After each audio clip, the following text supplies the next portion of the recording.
Olá a todos vocês. Grande abraço para todos. Nós vamos estudar hoje à noite juntos. Gostaria de fazer uma oração. Nós vamos continuar o estudo do Ide e Pregai em nosso EBQ. Vamos orar. Senhor nosso Deus, obrigado por esse encontro.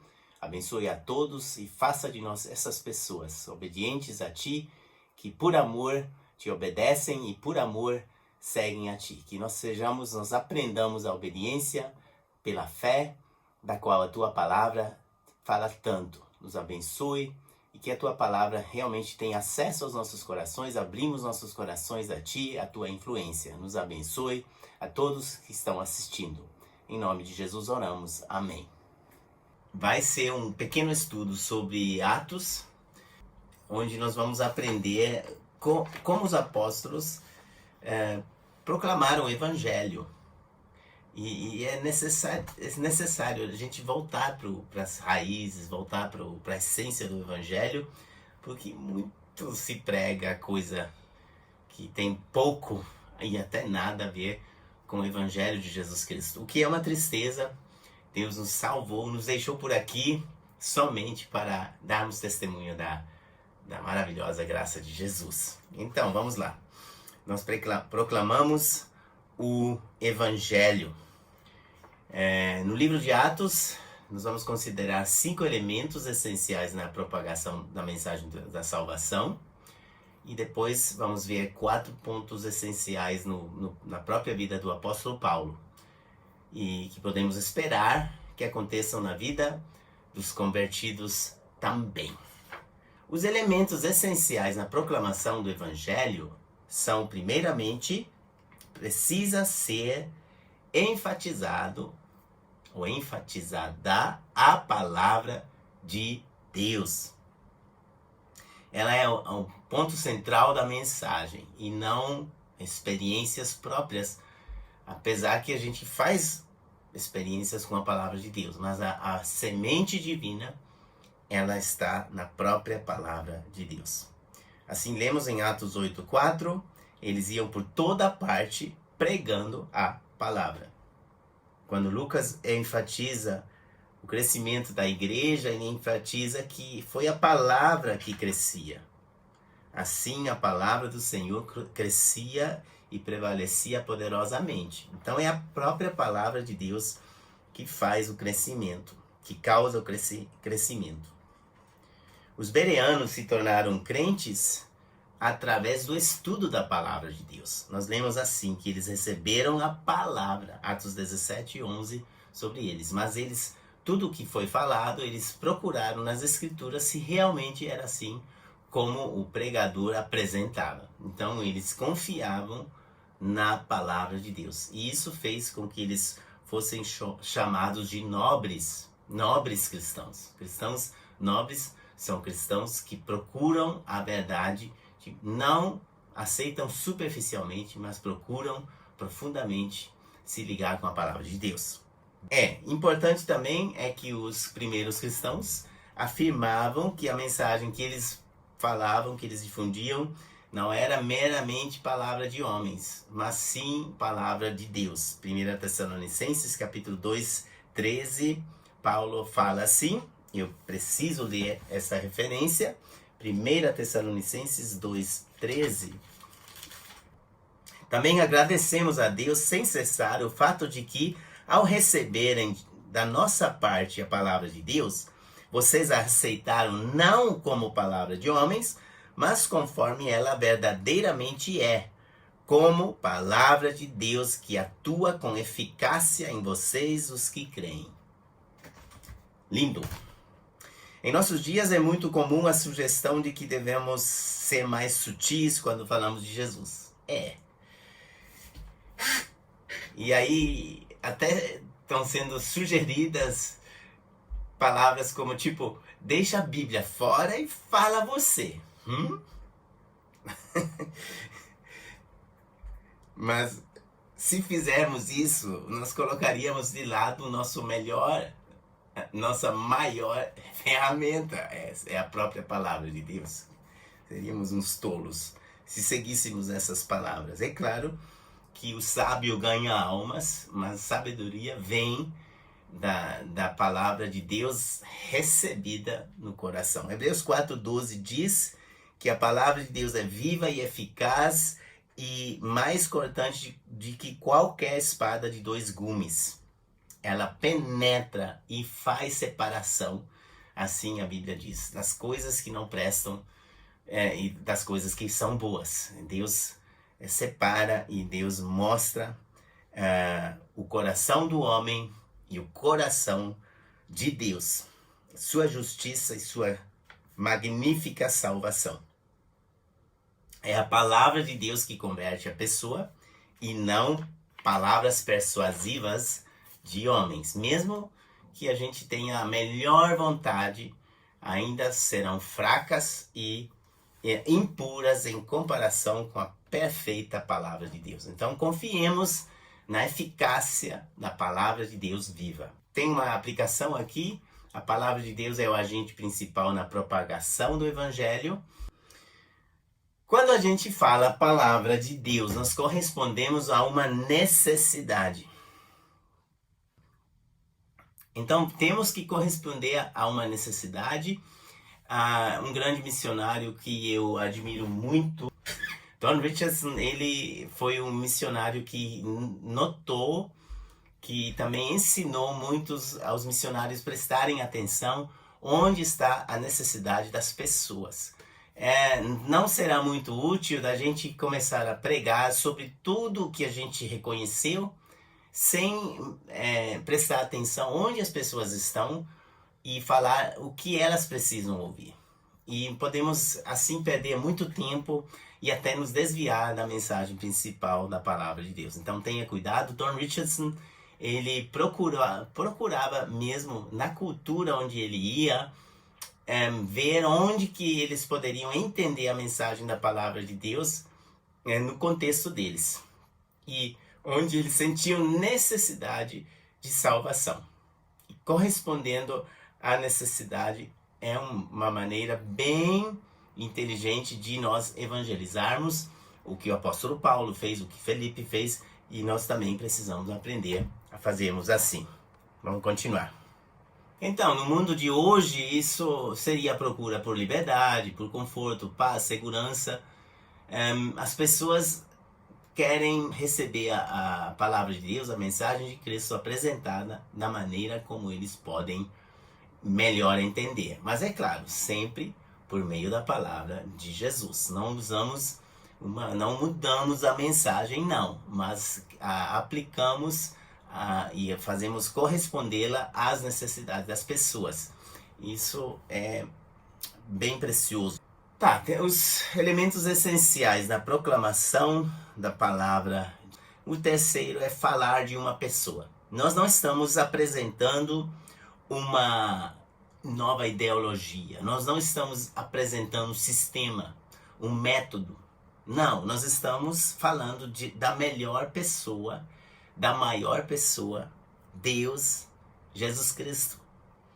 Então vamos falar de Jesus, da pessoa de Jesus, do cumprimento das Escrituras, do Antigo Testamento nele. Quantas profecias se cumpriram em Jesus, né? Preste atenção nisso, passe para frente, as pessoas, os corações das pessoas serão tocadas. Nós falamos de Jesus como homem, Deus se tornou homem em Jesus. Isso é um tema maravilhoso. Atos 2:22, por exemplo, Jesus o Nazareno, varão aprovado por Deus diante de vós com milagres, prodígios e sinais. Um varão, um homem, Deus encarnou. Nós precisamos falar de Jesus, essa pessoa única, o Salvador Jesus, que foi crucificado. Precisamos testemunhar da crucificação de Jesus, é o nosso tema central, onde nós sempre precisamos chegar, que Jesus foi crucificado pelos nossos pecados, morreu por mim, morreu por você.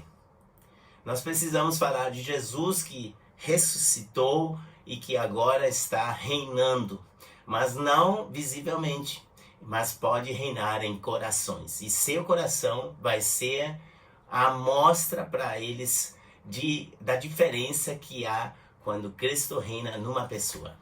E eu lembro quando eu me converti que o que muito me atraiu a Jesus, é claro, Jesus em si é uma grande atração, foi sempre também para mim, apesar de toda a loucura da perdição que eu passava, mas também eu queria ter aquilo que aqueles cristãos tinham. Quando eu vi esses cristãos naquela igreja, a primeira igreja onde eu fui, uma igreja viva, onde os cristãos vivos estavam se reunindo para cultuar Jesus, eu vi a diferença e queria aquilo. Eu reparei que eles não eram perfeitos, mas queria aquilo que eles tinham. E que essa comunhão com Jesus era real e eu queria tê-la. É possível ter isso. E você que talvez ainda nunca se converteu, saiba que é possível ter um relacionamento com Jesus. E aí Jesus reina nos corações. Isso se torna visível. É possível termos um relacionamento harmonioso dentro das nossas famílias, dentro dos nossos lares. Isso é impossível se não for a graça de Deus, se não fosse pelo amor de Jesus. E também foi falado de um Jesus contemporâneo, Atos 2, 33, uma pessoa que entende nosso tempo. Ninguém entende a gente melhor do que Jesus. E isso precisa ser pregado. Próximo ponto é oferecer um presente. O que a palavra de Deus nos oferece é o presente não merecido da salvação de Deus. Isso significa graça. Dom de Deus não merecido. Não podemos conquistar, não podemos pagar por ele, mas ele é oferecido através do amor de Deus a nós. Super valioso, impagável. Ninguém pode pagar o preço pelo Filho de Deus crucificado, morto e ressuscitado por nós. Ninguém pode pagar esse preço. Mas Deus dá de graça esse relacionamento com Jesus através do presente da graça de Deus. Enquanto as religiões todas falam sobre o que você tem que chegar para conquistar o céu, para ter acesso à divindade de Deus, a Bíblia nos fala o contrário. Ela diz: Deus já fez tudo. Você não precisa fazer nada para ter um relacionamento com Deus. Deus já fez tudo. Quando Jesus disse está consumado, tudo foi feito. Eu e você não podemos acrescentar nada a isso. Está tudo feito. Falta somente a aceitação do presente de Deus. E em Atos 2 nós lemos que Deus nos dá Cristo como presente. Nele está a vida eterna, nele está a salvação e o perdão dos nossos pecados, e nele recebemos, através dele recebemos o dom do Espírito Santo, que é o tema em Atos 2, onde Deus derramou, no dia de Pentecostes, deu o seu Santo Espírito para a igreja. O quinto ponto é esperar uma resposta. Pois é, quando a gente fala o Evangelho, nós precisamos também esperar no Senhor, mas esperar que o Senhor haja no coração das pessoas que estamos evangelizando. E estamos sim esperando que elas deem uma resposta. Se elas não respondem, entre aspas, também é uma resposta, é um não. Se elas não ainda se convertem, é um não. Nós precisamos falar para elas: olha, se você não aceitar o presente de Deus, então você rejeita, não há outra. Se você dá um presente, coloca na mesa para uma pessoa e a pessoa não pega, ela rejeita o presente. Você ofereceu e ela vira as costas e vai embora. Ela também tomou uma decisão. Muitos acham que não fazendo nada, não acontece nada. Não rejeitei ainda, mas rejeitou sim. Você rejeita o presente do amor de Deus se você não se converteu. Você nunca se converteu, você rejeitou até hoje o presente do perdão de Deus, da salvação de Deus, o presente do Espírito Santo, esse presente da pessoa de Deus estar num relacionamento vivo com você em Jesus. Isso é triste. Precisamos falar às pessoas, sem sermos chatos demais, mas sim esclarecedores. Não precisamos ser agressivos nisso, por favor, não. mas sim esclarecedores. Precisamos ser claros e também da nossa parte, eles precisam saber, Deus está esperando sua resposta. Tá, aí a resposta correta é a conversão e o arrependimento e a fé. Né? Arrepender-se, crer, e uma amostra, uma prova de arrependimento é o batismo também. Também uma grande pergunta se você é batizado, meu amigo, né? Meu irmão em Cristo, você tem que batizar, né? Para mostrar que realmente você é um discípulo de Deus. Um discípulo de Jesus Cristo. Falado está. Vamos continuar? Ok, agora vamos para os elementos essenciais a uma conversão. 1 Timóteo 1,16, Paulo diz assim: mas por isso mesmo alcancei misericórdia, para que em mim, o pior dos pecadores, Cristo Jesus demonstrasse toda a grandeza da sua paciência, usando-me como um exemplo para aqueles que nele haveriam de crer para a vida eterna. São 4 elementos que serão destacados aqui. Primeiro ponto é: o Evangelho tocou a consciência do apóstolo Paulo. Atos 9:4. A voz de Jesus chegou à consciência endurecida dele, ainda conhecido como Saulo. Jesus fala para ele: Saulo, Saulo. E Paulo era uma pessoa que tinha concordado na matança e na perseguição dos cristãos na época. Aos pés de Saulo, que as pessoas colocaram as suas roupas para matar o primeiro mártir, a primeira testemunha morta, que era o Estevão, em Atos 7. E lá o Saulo foi aquele líder, aquele que mandava, que era testemunha, a antitestemunha, né, do Estevão. E justamente ele é tocado na consciência pelo Senhor Jesus. Quando ele está indo para a capital da Síria, até hoje ela é a capital da Síria, Damasco, e foi onde então aconteceu, no caminho para lá, aconteceu a conversão, o encontro de Saulo com Jesus. Quando Saulo encontrou Jesus, ele reconheceu que ele não era digno e que esse Senhor que falava com ele era muito diferente do que ele pensava, e que Deus era diferente do que ele pensava. A consciência dele foi tocada. Muito bom. É uma prova que Deus está agindo quando as pessoas, acorda nas pessoas a consciência que não outros, mas eu sou um pecador. Eu estou devendo a Deus.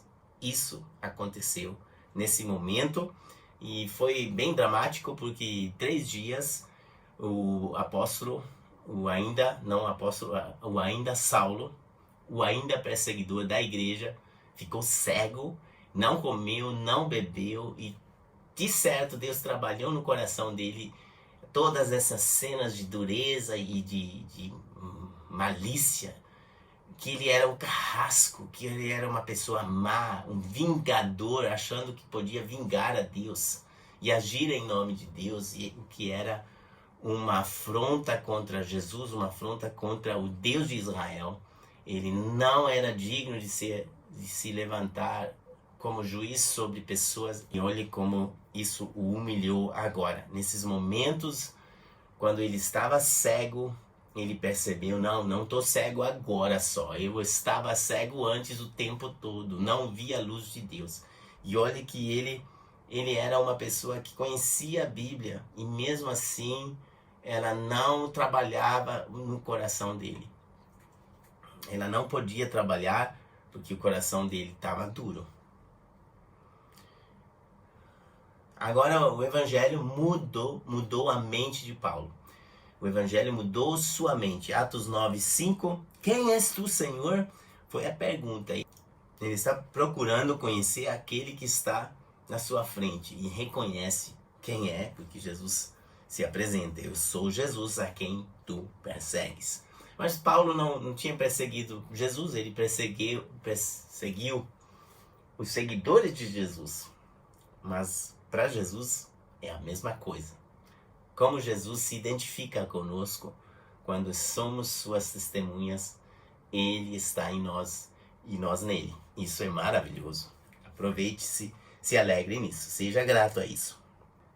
Sim, Jesus é o Senhor e ele reconheceu que esse Senhor era Jesus. É claro que ainda há pouco o Saulo sabia sobre quem era Jesus de verdade, mas foi o suficiente para que acontecesse uma mudança de mente. Essencial numa conversão é também que o evangelho alcance a vontade da pessoa. Em Atos 9, 6 a 8, nós vemos que ele e sua vontade foram atingidas. A vontade dele foi atingida porque ele obedeceu ao Senhor. Ele foi fazer exatamente o que o Senhor tinha orientado e ordenado para ele fazer. E sim, ele se sujeitou. A vontade dele se sujeitou à vontade de Deus. O evangelho alcançou sua vontade. E a partir daquele tempo, a partir desse tempo, Saulo de Tarso se dedicou com força total, com dedicação total à vontade de Deus. Foi assim que começou. E aí nós vemos que, felizmente, o pior dos pecadores foi transformado em o maior trabalhador na obra de Deus. Que maravilha, o evangelho transforma vidas.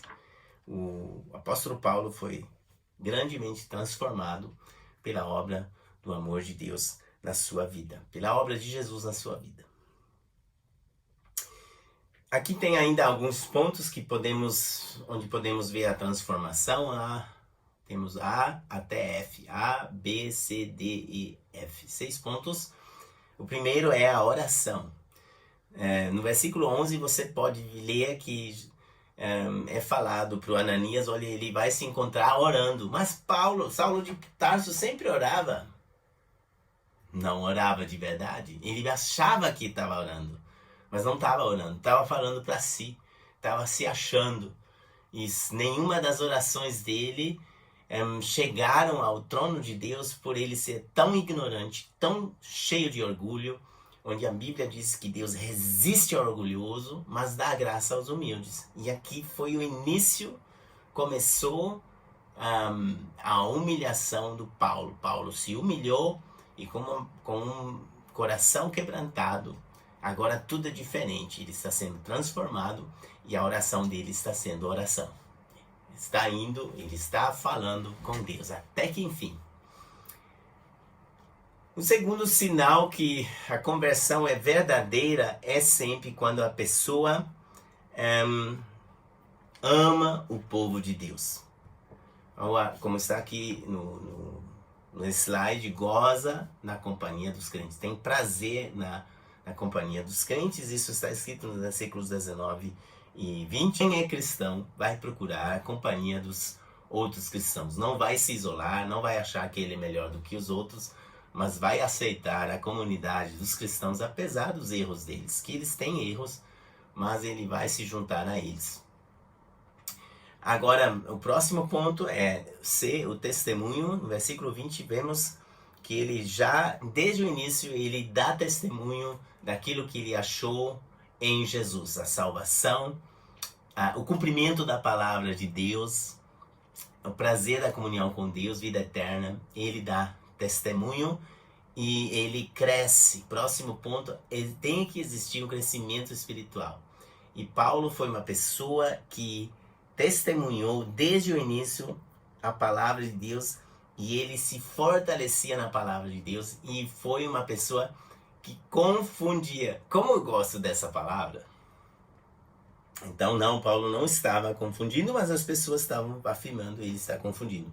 Mas na verdade ele estava crescendo na palavra de Deus e teve com autoridade, podia provar que o que os religiosos da época estavam seguindo não era a palavra de Deus. Eles não estavam seguindo a palavra de Deus. E através da Bíblia, do Antigo Testamento, ele provou com força que Jesus é o Cristo. Tá, além do crescimento espiritual, temos a coragem que Paulo recebeu, e também isso é algo, um sinal que a pessoa se converteu, ela tem coragem. Saulo estava pronto para enfrentar oposição, zombaria, não tinha medo disso.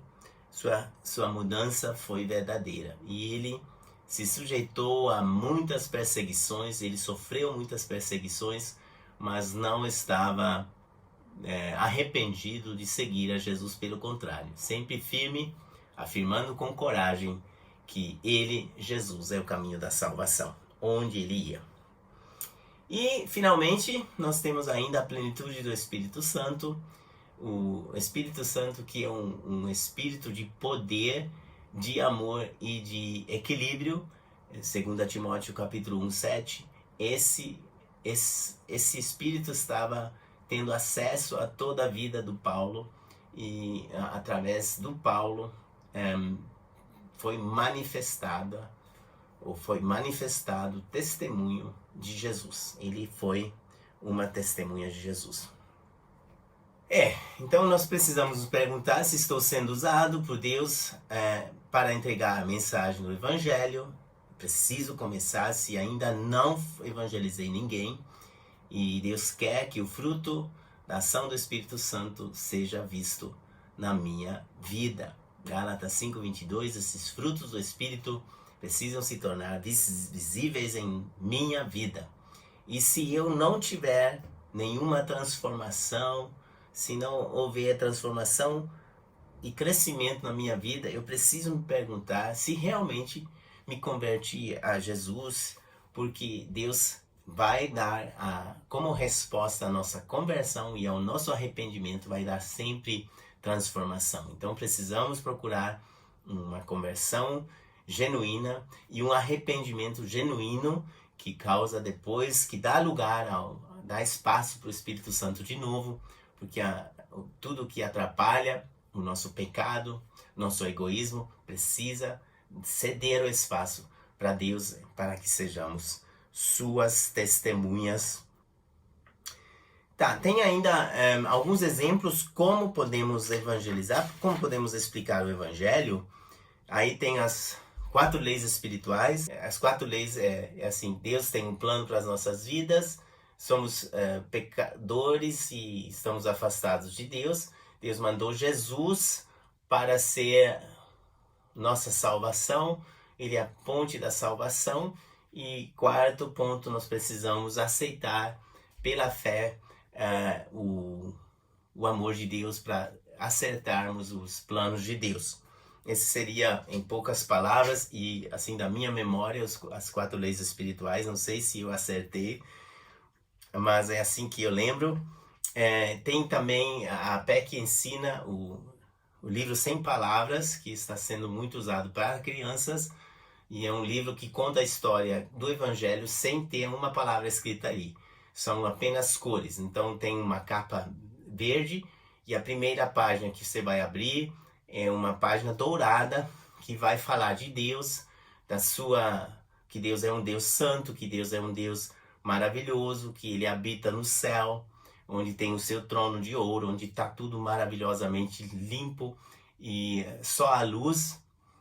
Mas aí você vai virar a página, nós estamos longe dele.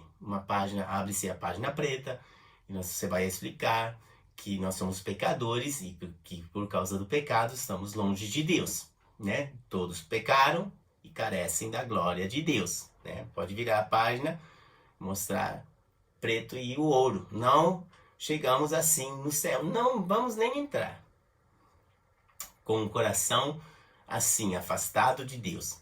Eu fui ensinado para não falar muito diretamente as cores, que as crianças só assimilem o significado, não liguem tanto com a cor. Daí vem a página vermelha, que fala do amor de Deus. Vermelho, cor, fala do amor. As crianças vão ligar imediatamente.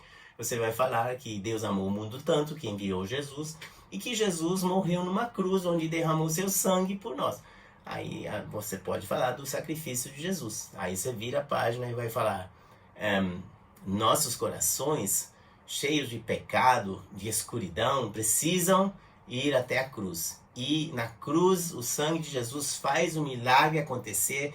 Ele tampa toda a sujeira da nossa vida sem Deus e torna nossas vidas brancas. E essa é a próxima página, a página branca, onde você vai falar: Deus tem vida nova para aquele que aceita Cristo, que aceita o perdão, que pede a Jesus perdão dos seus pecados e recebe ele no seu coração. Aí a página branca aparece. Você vai falar: essa é a vida nova que Jesus promete a todo aquele que for até ele. Você tem que ir, porque ele não vai te rejeitar. Fale assim: não vai rejeitar a ninguém, porque Jesus prometeu: quem vem a mim de maneira nenhuma o lançarei fora. Então, com um coração novo, você pode ir para o céu. Vai mostrar de novo a página dourada, que Deus garante o acesso à sua glória a todos os que nasceram de novo, os que têm um coração puro pelo sangue de Jesus. Muito bom. Aí o verde simboliza o crescimento. Não para ali. Você fecha o livro, mas não para, porque Deus quer dar crescimento para você e transformação. Essa é a mensagem do Evangelho. É importantíssimo que a gente saiba falar isso de cor e salteado. Tem também uma outra maneira, que é o Evangecube. Vocês podem ir para a editora Cristã Evangélica para ver como que se explica isso. Ana Rose tem, eu não tenho, não sei mexer, não tenho jeito para mexer com ele, mas é muito, muito legal também. Explica o Evangelho de maneira clara. Tem também os dedos que você pode usar. O polegar fala do amor de Deus. Deus ama o mundo. Deus não é assim conosco. Ele quer dar a aprovação, não quer dar a reprovação, não. Deus ama o mundo. Deus nos ama tanto que Deus enviou Jesus. João 3,16. Agora temos o indicador. O indicador indica para os outros. Ele indica para o pecado, né? Fala do pecado dos outros. E tem que falar. Aqui o indicador simboliza o pecado. Todos pecaram, também eu. Agora Jesus morreu, é o dedo maior. Jesus em Cristo veio morrer por nós. E se você juntar seu pecado com Jesus, você recebe perdão. Então, você precisa crer nisso, você precisa confiar nisso, que é o dedo anelar, onde está aliança. Faça uma aliança com Deus, entregue seu coração a Jesus, confie nele e você receberá a vida eterna. E o mínimo fala que, mesmo que sejamos pequenos, pelo amor de Jesus, pela fé, nós nos tornamos filhos de Deus. Esse é o simbolismo onde você pode usar os dedos da sua mão para explicar o Evangelho. E há muitas mais maneiras. Você pode até inventar uma, mas o importante é que você fale o Evangelho completo. Não esqueça de nada. Essa ideia desse ensinamento hoje, que nós saibamos o conteúdo do Evangelho. Vamos concluir? 1 Coríntios 15, 1 a 4, ele fala justamente da essência do Evangelho que precisamos decorar, né? Então, antes de tudo, vos entreguei o que também recebi, que Cristo morreu pelos nossos pecados, segundo as Escrituras, e que foi sepultado e ressuscitou ao terceiro dia, segundo as Escrituras. 1 Coríntios 15, 3 e 4 foi lido agora. Um evangelho, né, que não proclama que Cristo morreu por nossos pecados, não é o verdadeiro evangelho. Nós precisamos falar principalmente da cruz de Jesus, que Jesus morreu pelos nossos pecados. Mas é claro, também ressuscitou e está na nossa frente para vivermos e andarmos com Ele uma vida maravilhosa, cheia de aventuras com Ele, e Ele vai nos levar até a sua glória. Claro, tem muito mais para ser falado, mas acho que já passou bastante tempo, então vamos pregar, vamos sair ir e pregar o Evangelho. Hoje foi a lição 10. Falamos sobre o conteúdo da mensagem que estamos proclamando. A mensagem que proclamamos é o Evangelho de Jesus Cristo. Eu vou fechar ainda com oração.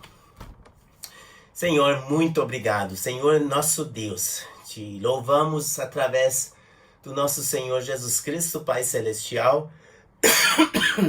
Tu nos amas e é uma mensagem maravilhosa, o teu amor. Nos ajude a sermos obedientes pela fé e irmos e pregarmos o Evangelho até a tua vinda, que vai acontecer em breve. Agradecemos que tudo o que está acontecendo porque a tua vinda está iminente. Tu virás em breve. Pedimos que as pessoas ainda muito se convertam e conheçam o teu amor, aceitem o que tu já tens feito. Tu tens provado o teu amor para conosco nessa cruz, onde pagastes pelos nossos pecados. Muito obrigado por isso, que existe esperança, que existe perdão nas chagas do Cordeiro. Louvado seja Deus em nome de Jesus. Amém. Valeu, até aqui. Aí, domingo estaremos aqui de novo, online. Vamos falar sobre coisas que nos abalam e tem também abalos para o bem. Vamos falar mais ou menos isso no domingo. E no mais, que Deus abençoe a todos e que nós nos tornemos suas testemunhas, ainda mais, onde já somos. Abraços a todos.